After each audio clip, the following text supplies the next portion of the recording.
Well, so I said we're going to talk about people with marriage in the Bible, and I said we're going to talk about people who kiss someone. So let's talk about people who kiss someone. I'll start out with the moochas smoochas, all right? Smoochy smoochies. Um, we always, in our culture or whatever, we always tend to think about kissing as, it's a romantic thing. It's, the ramp, and it's not that all over the world. It's not what that is. Okay. Well, that's kind of what it is in our culture. We tell to teenage kids, say, "Don't you kiss," ramps it up. But in the Bible, in the biblical culture, that's not at all what kissing was about necessarily. Um, in the Bible, in the biblical culture, levels, it's part of the different levels of greeting people, and we also have levels of greeting people as well. We'll see people come up to bow a little bit, like the Japanese do the bow when they greet, they do this kind of thing. And there's that kind of bow when people greet one another in the Bible. They'll embrace one another or hug like we sometimes do.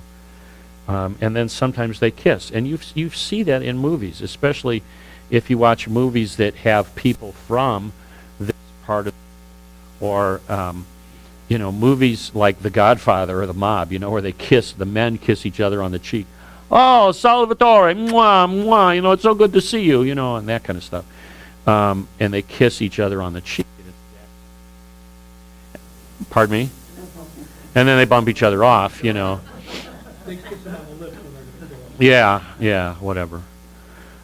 So these kinds of kisses here, I pretty much kisses of greeting, in terms of those levels of greeting. So this is just another one of the lists of tens. We always think of the one at the end, where, as Richard was saying earlier, before most of you came in, it looks like it's the only kiss in the New Testament, which is the only one that's actually recorded as happening in the New Testament. That's where Judas comes to Jesus and kisses him. And Jesus says, of course, "Do you betray me with a kiss?" But it's the one that's, the one that we actually see happening. But there are other places where a kiss is mentioned in the New Testament. In at least one and maybe more of Paul's letters, I can't think of which ones at the time. St. Paul, at the end of the letters, as he's writing out, greet this one, greet that one, greet that, he says, "Greet one another with a kiss of peace." Yeah. Greet one another with a kiss of peace. So I'm not sure which letter that is, but there's at least one where he does that. So it's a common enough greeting, the peck on the cheek or whatever, and women, and sometimes women to each other also. Although that gets a little, Me Too movement these days, but that's not unusual in the Bible either. So,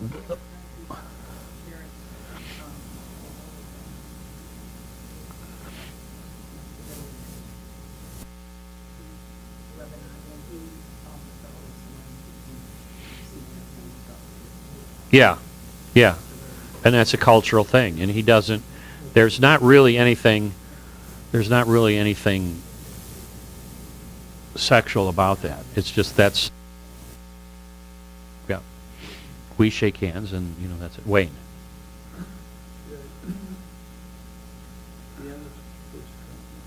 That's what I thought. It's the end of 1 Corinthians. Yep. Greet one another with a holy kiss. According to in Romans, 1 Corinthians, 2 Corinthians, 1 Thessalonians, is greet all the brothers. Okay. And 1 Peter.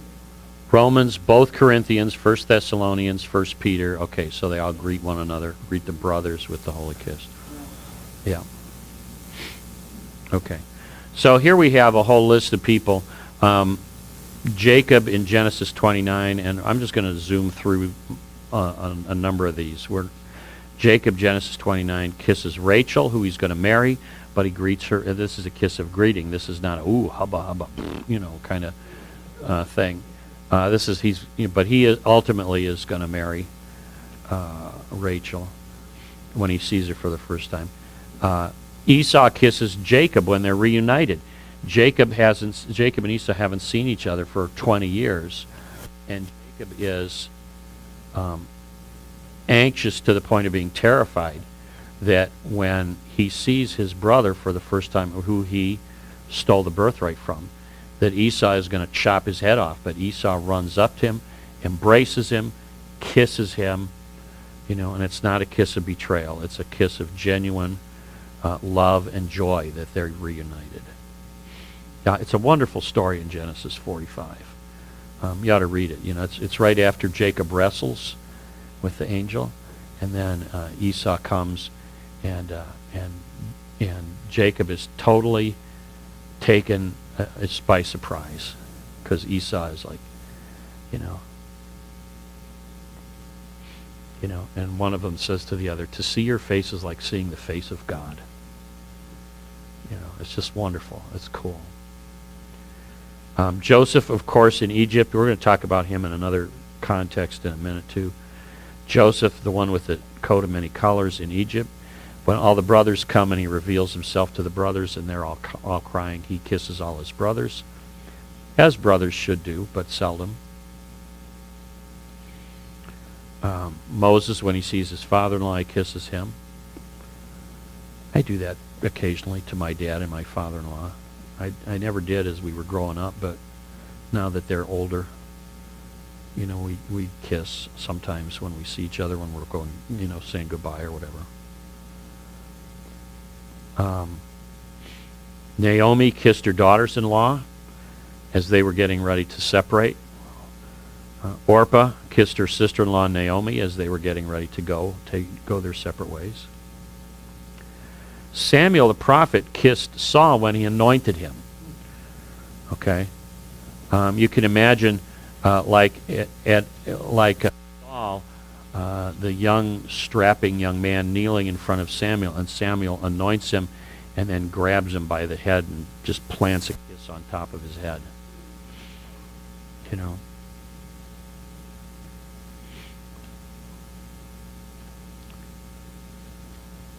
Jonathan and David were best friends, and when they're getting ready to go their separate ways because Saul was overtaken by demons and just descended into real paranoid state, and Jonathan was Saul's son, and Saul was even at the point where he wanted to kill his own son because of his friendship with David, and so the boys decided they needed to separate. And when David went on his own way, they met for the last time, and they hugged and cried, and they kissed a farewell kiss to one another, a kiss of friendship. And okay.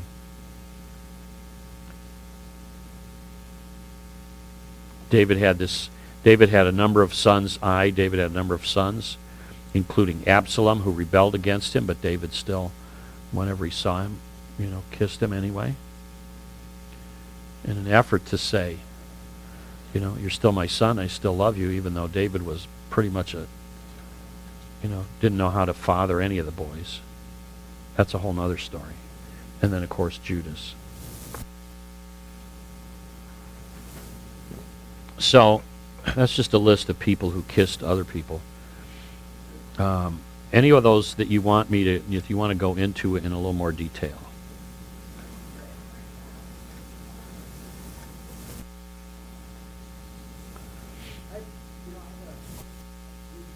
Yeah.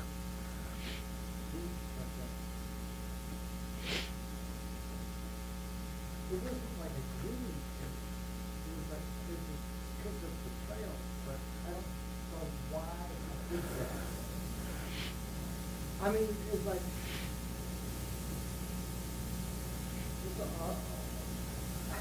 it's like just going up to them and kissing them, just look the wrong, not the wrong,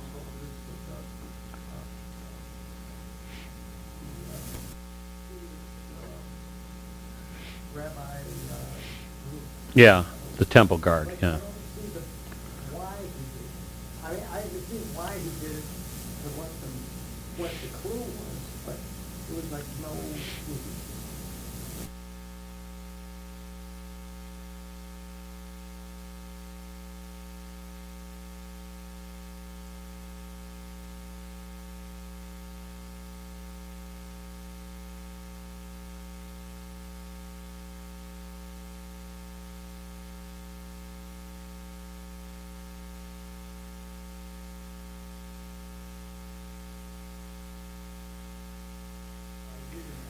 Yeah.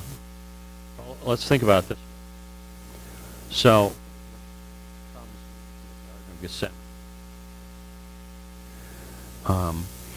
they're going to Jesus and the 11. They're going to see a dozen, and they're going to have some. Okay, so rather than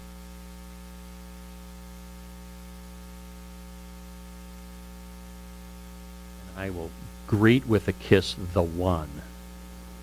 I won't, the other guys, I'll high five, the other 11, or I'll shake hands with you. But the one that you're to arrest is the one that I kiss. That was the point of that. And it's possible that, the disciples may have been accustomed to, come up to Jesus to, kiss Jesus, and they've been accustomed to doing that. For Judas that was a signal to the temple guard to say, however else I greet the other 11, the one that I kiss is the one that you arrest. Yeah. Now, the betrayer had arranged for signal with Yeah. the one I kiss is the man arrested. Yeah, right. So I think you have to kind of back up away. This is a case where I think it's helpful to kind of back up away from the text of Scripture a little bit and paint a picture and say, what does the picture look like? Well, when they show up, it's not just Jesus. It's 11 guys standing there. So how's your average temple guard supposed to know which guy are we supposed to arrest? He's not going to be wearing a big JC on his, on his robe. So Judas says to them, I might go up, I might shake hands, I might slap on the back of, but the one I kiss is Jesus. That's the one. Does that make some sense? Okay. Hi, Joanne. That's all right. Okay. Any others you want to take a closer look at?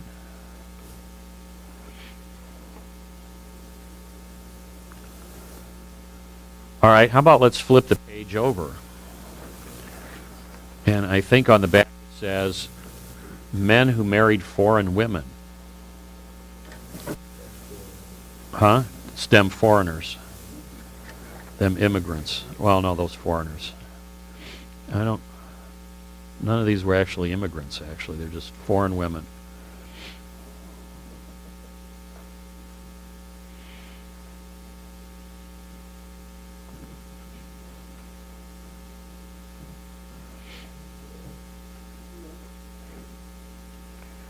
All right. So now here's the thing. And in the history of the people, in Jesus' genealogy, remember, there were several women who were mentioned. Remember, we talked about this a couple weeks ago, the women in Jesus' genealogy. And some of them were not, real pure upstanding Israelite women. There was Rahab, who was the prostitute in Jericho. There was Ruth, who was from the Moabite people. Okay, and there was Tamar, who was an Israelite, but she was the daughter-in-law of Judah, who seduced him because he wasn't doing what was right by the law. I mean, there's all that kind of stuff. But there was always this deal in the law of God to the people of Israel that they should not marry foreign women because they would, the idea was the foreign gods and the foreign cultures would contaminate the people of Israel and and bring the gods in, and we'll talk about that in a little bit. So, but even before the law was given by Moses, there was this idea that you just don't marry outside your people. You just don't, because we are the people of God and they're not. Okay, so you have Esau, who is Jacob's brother. Jacob and Esau were the sons of Isaac, and Jacob, of course, he tricked Esau out of the birthright, out of the inheritance, and he fled. And Esau got mad because his father said, Esau was like, well, how can bless me? And the father's like, I got nothing left for you. And Esau got mad, and he went out right away, Genesis 26, and he married these two gals, Judith, the daughter of Beeri the Hittite, and Basemath, daughter of Elon the Hittite. So he went and he found some Hittites, and he married their daughters. Okay. Now, and he did this to tick off his old man. All right? Now, you might say, well, no good believing Christian young man would do anything to tick off their old man, would they?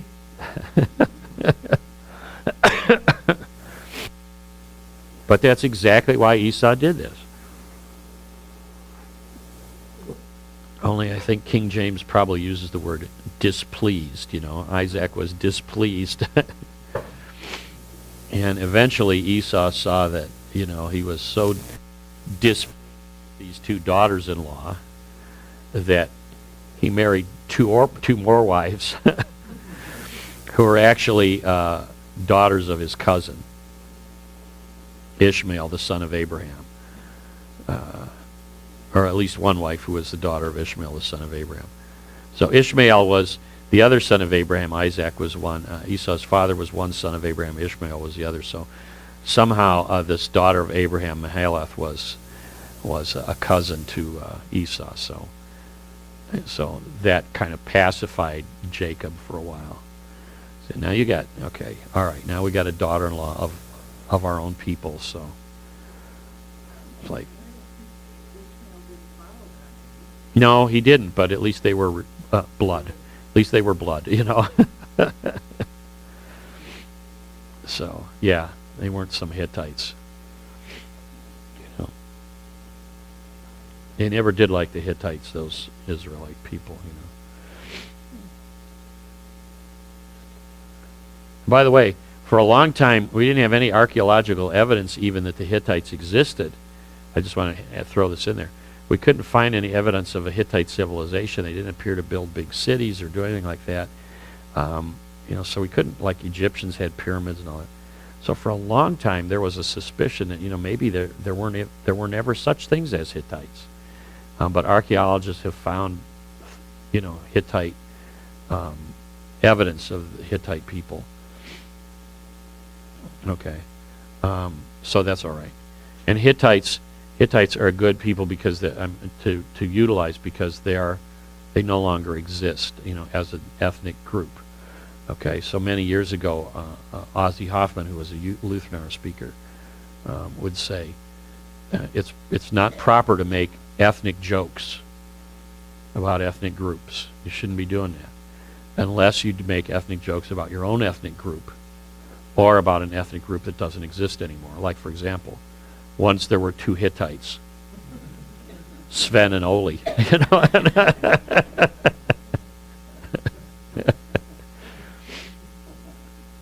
So, so then at the seminary where I was running around going, did you hear the one about the two Hittites who stood in line under the arch in St. Louis waiting for hamburgers? It's like,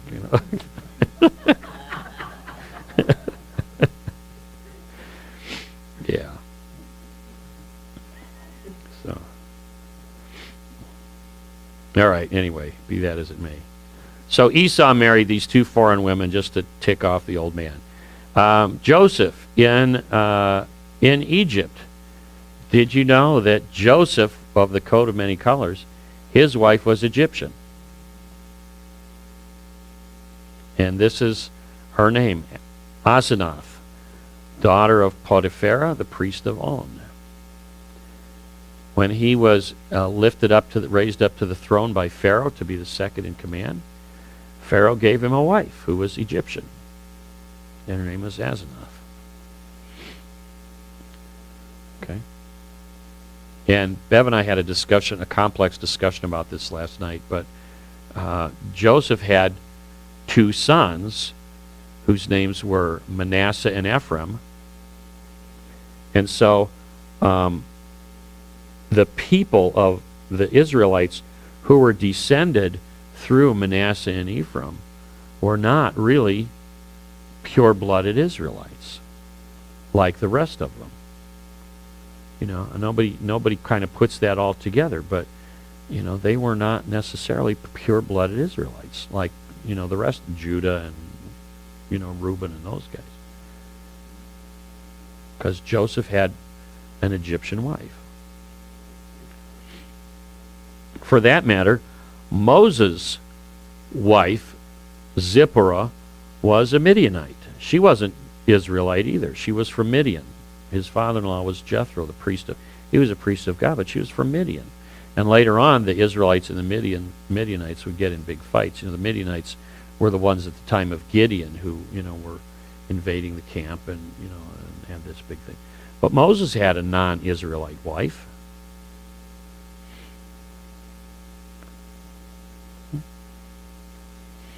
Now, I'm not saying that all this makes all this okay. I'm just saying that you know, the Israelites and the Jews always had this thing about, you know, we have to marry with it. And the law was that God gave to Moses was you also marry within the tribe to keep the inheritance within the tribe. Okay? So within the tribe of Judah, there's tens of thousands of people, male and female. So you marry, if you're a man in the tribe of Judah, you marry a woman in the tribe of Judah to keep the territory, the inheritance of the territory in the tribe of Judah. You don't, as a man of Judah, marry somebody from the tribe of, say, Gad, necessarily. Okay? You try to keep the inheritance within the tribe. But these guys are going completely off book by marrying foreign women. And we'll get to that in a little while, the implications of that. Samson, of course, he was married before Delilah. He was married. He married a Philistine woman, played by Angela Lansbury in the old movie. You know, yeah, in the movie she was, yeah.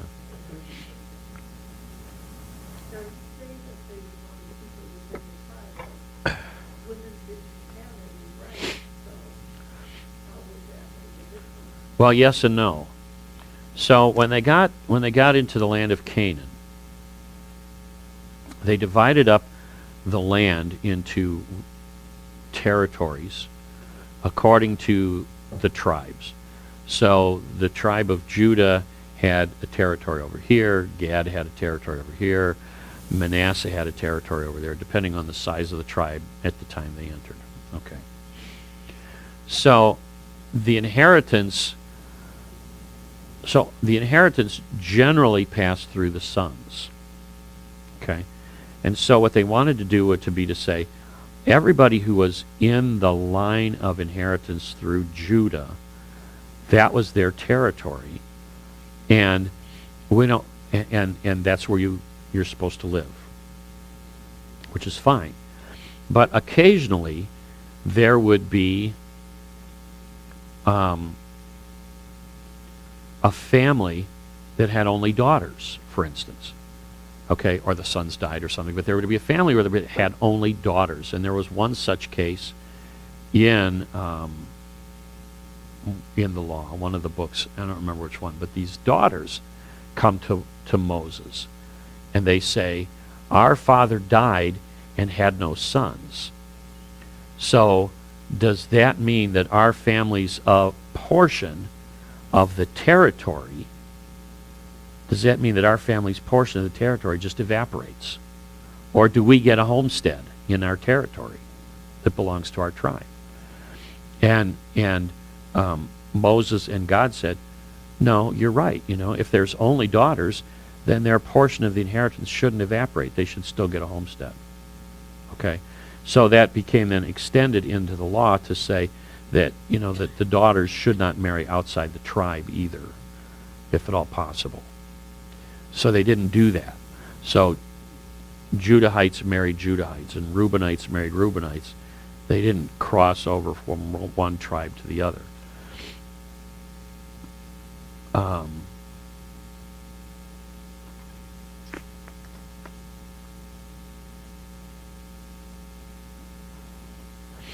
There was one exception that I can think of, but I don't remember the details of it exactly, so I'm not going to tell you that right now. But there was one exception. But that's what would happen. Okay, so by and large, they would marry within the tribe unless, So anyway, the idea is, so then you have a family of Judah, for instance, who had only daughters. And, so should those daughters marry, Benjamites? And then that would confuse the whole deal about whose land is whose. So. Prevents annexation, basically, is what it does, yeah. Yeah.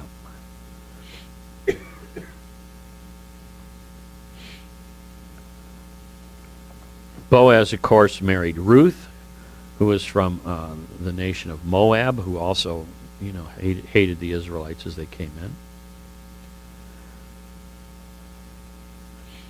Solomon, of course, had 700 wives.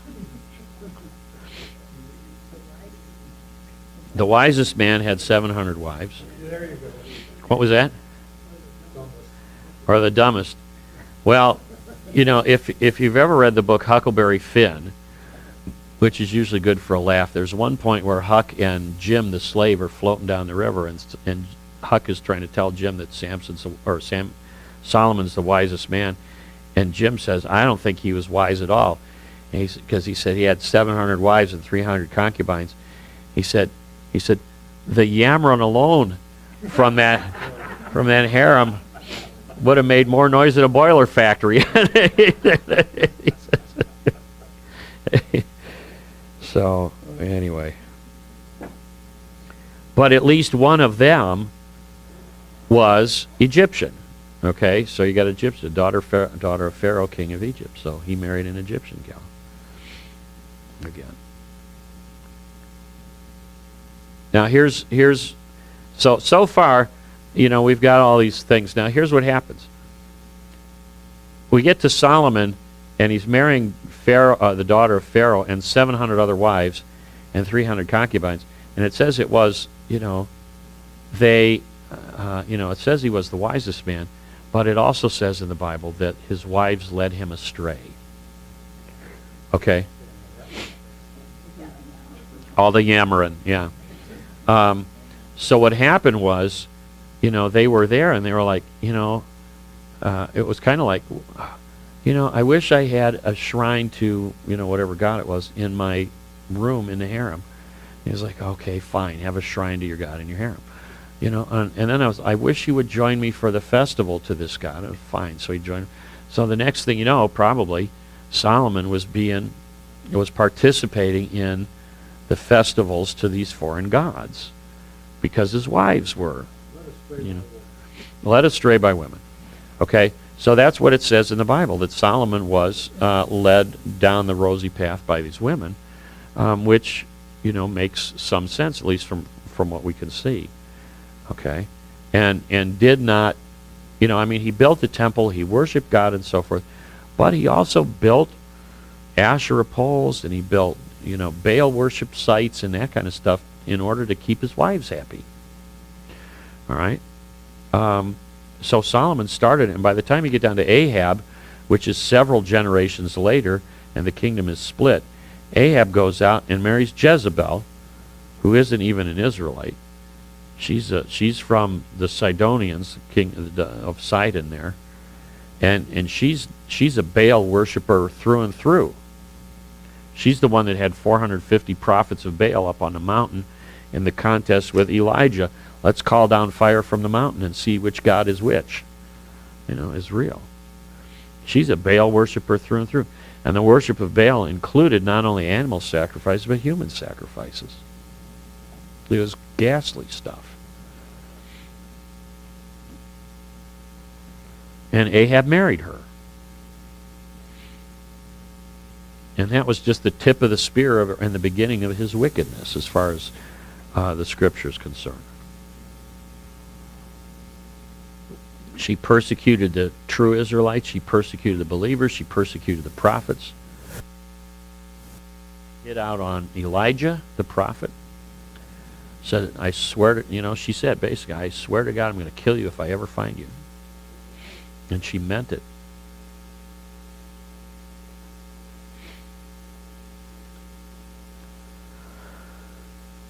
So after all that, the people of Israel then, the kingdoms fall and they get taken away. The northern kingdom disappears. The southern kingdom gets taken off into Babylon. And they come back in the time of Nehemiah. And Nehemiah rebuilds the wall of Jerusalem, and eventually he's joined by Ezra, who's a scribe. And in the celebration of rebuilding the wall, they read the law again, and the people are all crying and weeping and saying, oh my gosh, we can't believe that we disobeyed the law for so long. And Nehemiah and Ezra are like, don't be crying that you disobeyed the law. Rejoice that the law has been found. Wash your faces, comb your hair. Rejoice the law has been found. Change your clothes. Let's celebrate because we're celebrating the law. And this has become a festival in the Jewish year called Simchas Torah, which means rejoice in the law. Okay, so it's a happy festival for them. But the result of that was they discovered in the law that they were not supposed to have any foreign wives. Well, some of the Israelites who had returned from Babylon had married foreign wives, either Canaanite wives who were there in Jerusalem, or they brought Babylonian wives with them. And Ezra, after they read the law, Ezra made them all divorce their wives. They just had a mass divorce ceremony. He made them divorce them all. And these three guys here, Kaliah, Jeremiah, and Yasu, they're listed there. One of them specifically, can you believe it? A Levite married a Canaanite woman. I can't believe that such a thing would happen in the house of the Lord. And he made them all divorce them all. And there's a whole list in Ezra 10 of all the people that Ezra made divorce their foreign wives in order to purify the people of the Lord. And some of them had children, and the kids had to go too. Go ahead. How did they get a divorce back then? I'm just curious if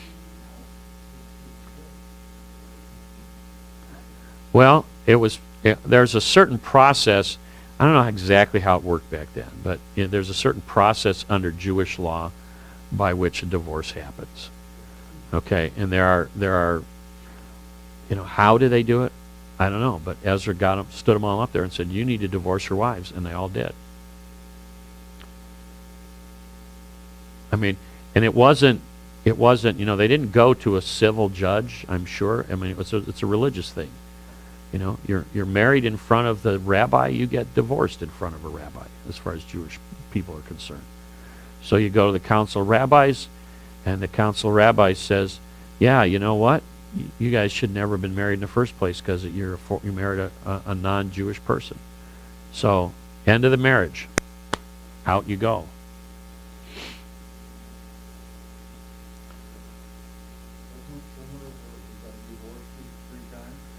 Well, I don't know what the formula is. I don't really know what the formula is, but I guess for our purposes, maybe the point is, what Ezra was trying to do was to get the people back on track of being devoted and pure Israelites to the Lord.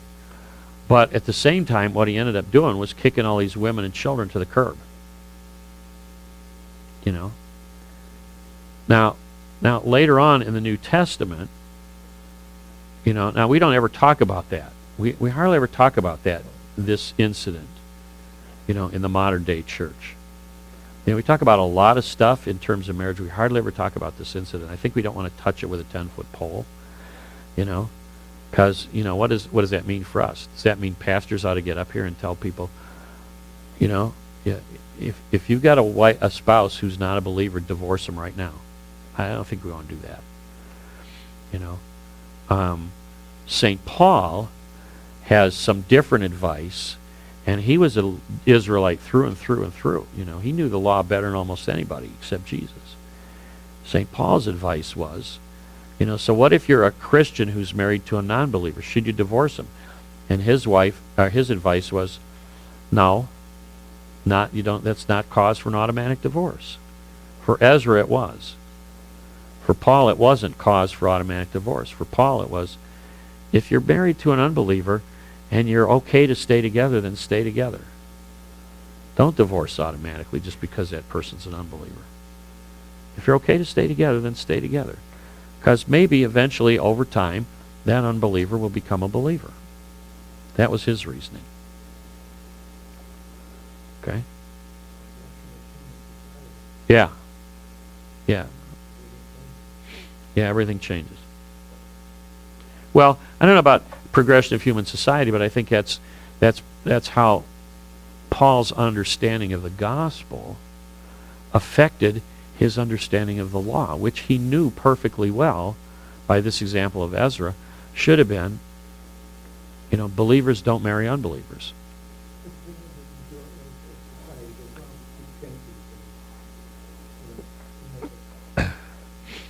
Well, and that's true too. Because when they first, in the law, it didn't say you could divorce if you were of different religion. It said you could divorce if you were unfaithful. Yeah. So he kind of made that a law himself, because that's not what God said. Well, God yeah, said, except "Don't marry out of your religion." yeah, and so I think Ezra's reasoning was probably you never should have been married in the first place, so we're going to fix that now. Right, but that's not what God said. Yeah, I know, but nevertheless, that's what he did,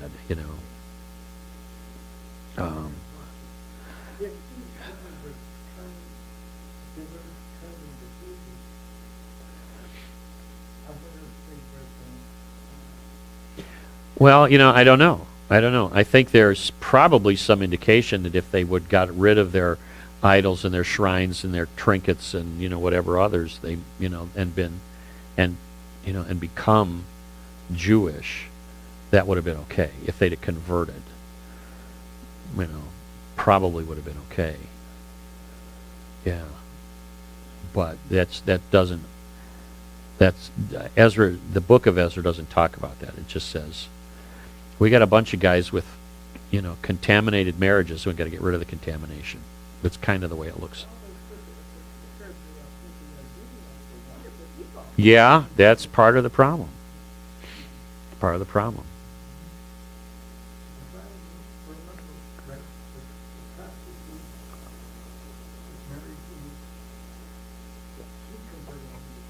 Yeah, Rahab was always considered part of the people of Israel, lived among the people of Israel, until the day she died. So, yeah, it's a thorny thing, And you never know how that's going to play out. I still remember, and I've been told this before too, that my mother had an aunt and an uncle who, when they got married, one of them belonged to one Lutheran denomination and the other belonged to a different Lutheran denomination. And that was considered a mixed marriage at the time, and it was like, whoa.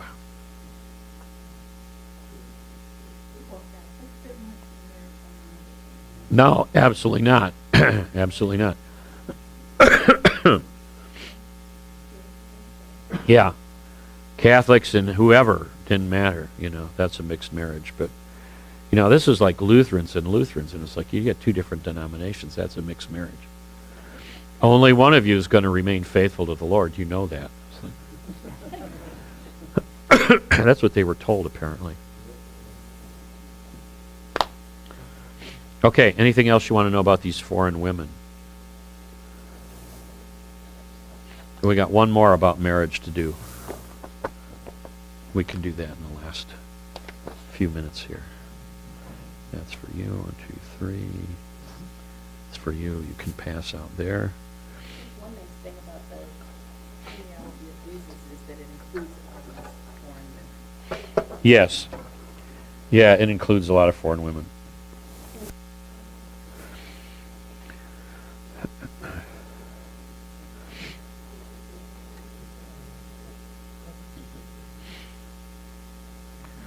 All right, so the last one is we're getting ready for Valentine's Day is people with more than one spouse in their lifetime. Okay. Now wait. I'm sorry, that's What? People with more than one spouse in their lifetime? This I'm not. Look at number 1.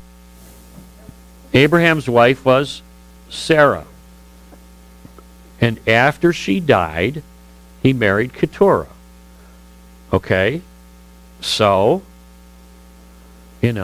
sometimes people do that, right? When this one spouse dies, they remarry. So what's wrong with that? My dad did that. One at a time is fine, I didn't say simultaneously. I said, one at a time is fine. Several of these others, though, had some spouses simultaneously, which in that culture in those days was, part of the culture in those days, okay? Esau, and we heard already about him, right? He married 2 Hittite girls at the same time, and then he married his cousin, Mahalath. Okay, so he had 3 wives at least at the same time.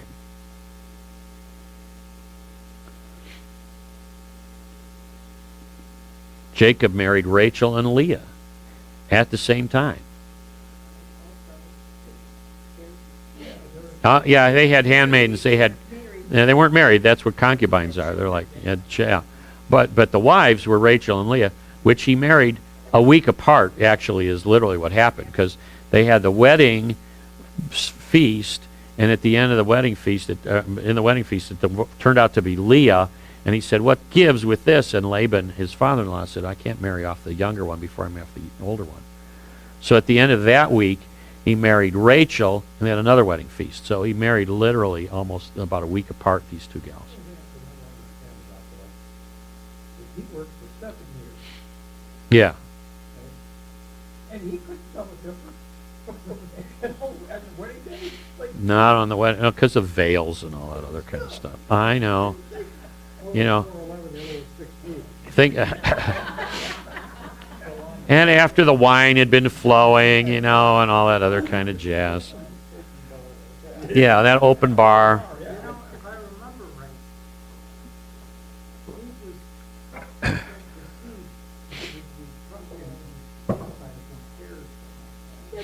he was No. Yeah, he deceived his father, but he got deceived in turn by his father-in-law. On the wedding night, what goes around comes around. Yeah, big time. So he worked for 7 years to get Rachel, and then on the wedding night it turned out to be Leah. And he's like, wait a minute. And what we don't... Rachel was exceedingly beautiful, is what the Bible says. Leah, what the Bible says, it has weak eyes. And nobody's quite sure what it means when it says Leah had weak eyes. I'm not real sure what that means. She had weak eyes. Somebody said she had eyes like a doe, like a D-O-E, a doe. I remember one guy at one time said, Leah fell out the ugly tree and hit every branch. And I don't really think that's what it means. I wonder if she's heavily veiled, yeah. Yeah, she had Google eyes or something, I don't know. Yeah, she had cross eyes, She had cross eyes. One could look east and one could look west at the same time, I don't know. Yeah.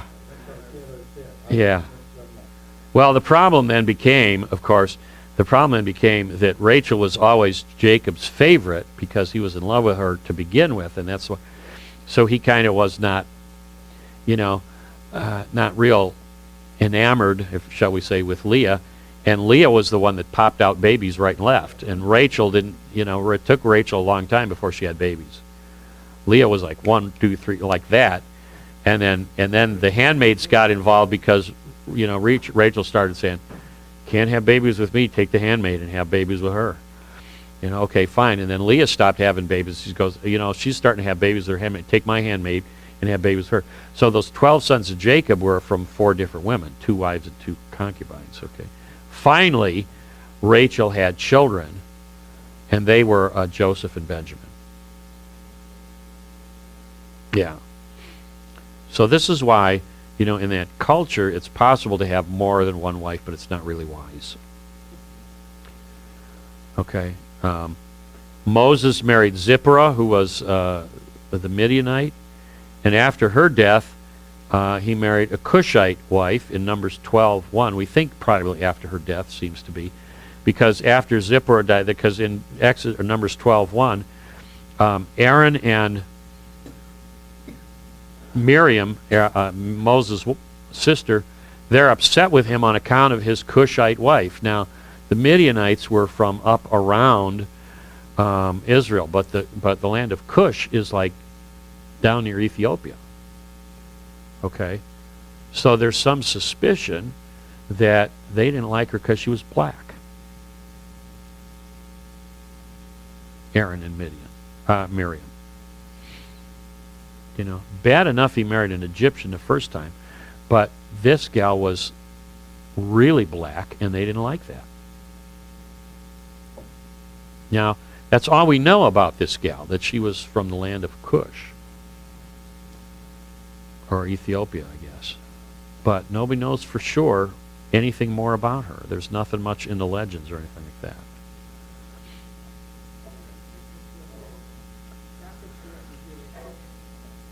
Well, they're a combination of issues.